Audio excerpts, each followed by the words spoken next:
Hi, y'all hear that? Got a leak at the valve stem on the tube, and I've got to get that stuff tilled up. But what do you do when your stuff's broken? You got to make it run, right? At least for another day or two. So check out what I'm doing.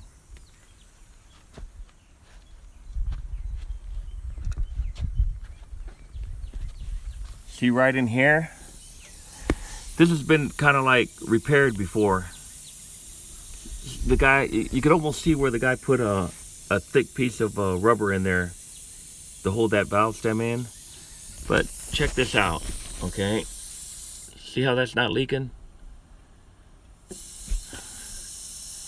So if I tie a little string around here and put it on the spoke, I can stop that leak, right?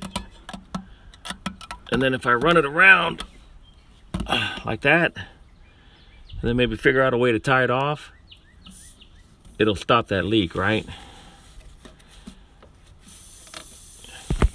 At least enough to, to get that, to get it all tilled up. And then I'll be able to follow up. I got that